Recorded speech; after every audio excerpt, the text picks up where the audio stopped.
매일 아침 하나님과 누리는 하늘의 양식, 우리 모두 함께 오늘 만나.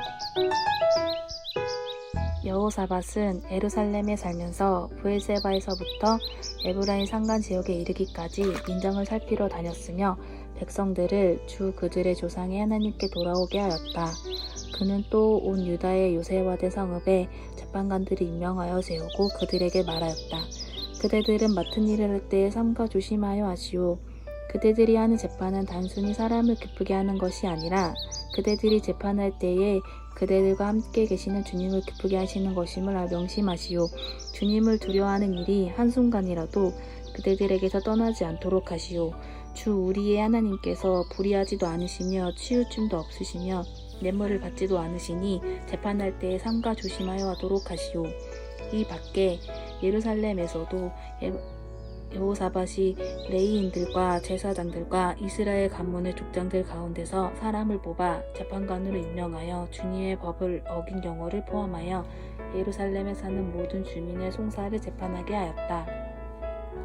그는 재판관들에게 다음과 같은 명령을 내렸다. 그대들은 이 일을 주님을 두려워하는 마음으로 성실하게 온 마음을 다하여 수행해야 하오. 어느 성읍에서든지 동포가 사람을 죽이거나 법이나 계명이나 율례나 규례를 어겨서 재판관들에게 송사를 제기해 오면 재판관들은 그들에게 경고하여 주님께 범죄하지 않도록 하시오. 그렇지 않으면 주님의 진노가 그대들 재판관들 그대들의 동포에게 내려질 것이오.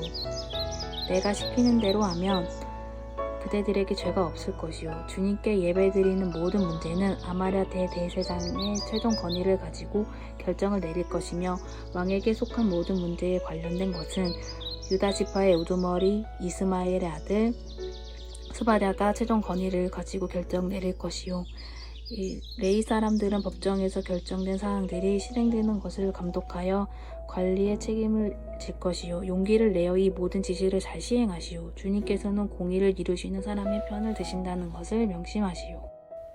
어제 본문에서 여호사밧은 예후에게서 악한 자 편에 섰다라고 하는 책망을 받게 됩니다.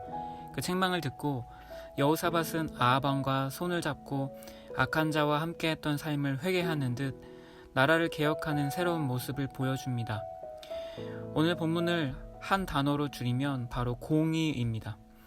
세 가지를 행합니다. 첫째로 여호사밧은 유다 전역을 다니며 백성들을 살피며 그들이 여호와께 돌아오도록 신앙 개혁에 힘씁니다. 4절입니다. 여호사밧은 예루살렘에 살면서 브엘세바에서부터 에브라임 산간 지역에 이르기까지 민정을 살피러 다녔으며 백성들을 주 그들의 조상의 하나님께 돌아오게 하였다. 브엘세바에서 에브라임 산간 지역까지라는 범위는 유다 전체를 가리킵니다. 지난주 본문이었던 17장 7절에서 9절까지의 말씀을 보면 율법을 교육시킬 자들을 유다 전역에 보내어 백성들에게 율법을 가르치는 장면이 나옵니다. 그런데 이번엔 왕이 직접 유다 전역을 다니며 순회 전도자처럼 하나님께로 백성들을 돌이키는 개혁을 하고 있습니다. 왕이 그렇게 직접 한다는 것은 흔치 않은 일이었습니다. 여호사밧은 백성들에게 가장 중요한 것은 하나님과의 올바른 관계 회복임을 알게 되었기 때문입니다. 두 번째로 유다와 예루살렘에 재판관을 임명하고 임무를 주어서 사법체계를 개혁합니다. 5절입니다. 그는 또 온 유다의 요새화된 성읍에 재판장들을 임명하여 세우고 8절입니다. 이 밖에 예루살렘에서도 여호사밧이 레위인들과 제사장들과 이스라엘 가문의 족장들 가운데서 사람을 뽑아 재판관으로 임명하여 주님의 법을 어긴 경우를 포함하여 예루살렘에 사는 모든 주민의 송사를 재판하게 하였다. 여호사밧은 유다 전 지역의 주요 성읍들마다 재판장을 두고 재판하게 합니다. 재판 기준은 하나님의 말씀입니다. 자신의 말이 법이 되지 않고 하나님의 말씀 아래 모든 백성이 살아가도록 사법 체계를 만듭니다. 세 번째로 세워진 재판장들을 향해 하나님을 따라 행하도록 권면하는 것이었습니다. 6절입니다. 그대들은 맡은 일을 할 때 삼가 조심하여 하시오. 그대들이 하는 재판은 단순히 사람을 기쁘게 하는 것이 아니라 그대들이 재판할 때에 그대들과 함께 계시는 주님을 기쁘시게 하는 것임을 명심하시오. 7절입니다. 주님을 두려워하는 일이 한순간이라도 그대들에게서 떠나지 않도록 하시오.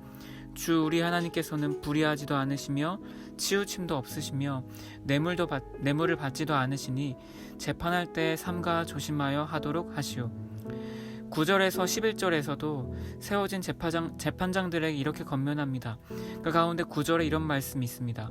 주님을 두려워하는 마음으로 성실하게 온 마음을 다하여 수행해야 하오. 11절 후반부입니다. 용기를 내어 이 모든 지시를 잘 실행하시오. 주님께서는 공의를 이루는 사람들의 편을 드신다는 것을 명심하시오. 아합의 딸을 며느리로 맞이하고 아합과 함께 악한 길로 행했던 여호사밧의 과거의 모습과는 너무도 다른 모습을 보여줍니다. 여호사밧이 예후를 통해서 하나님의 책망을 듣고 회개하였고 그로 인해 그는 온 나라 가운데 공의를 세우고자 힘쓰게 되었던 것입니다. 여기서 우리가 알게 되는 것은 그 공의는 하나님께로 돌이킬 때 나오는 삶의 열매라는 것입니다. 오늘 우리에게 또다시 하루를 선물로 주셨습니다. 오늘 하루를 살아가며 먼저 우리 마음을 하나님께로 돌이키는 회개가 필요합니다. 회개는 하나님을 더욱 깊이 사랑하는 자리로 인도하는 축복된 자리입니다. 그 회개함을 통해 우리는 죄를 미워하시는 공의로우신 하나님을 인식하게 됩니다. 그 공의로우신 하나님을 닮아 우리 삶의 영역에 공의를 세워가기를 소망합니다. 또한 내가 속한 공동체, 학교, 회사, 이 나라와 민족이 말씀이 기준이 되어 공의로운 하나님 나라로 세워가기를 소원합니다.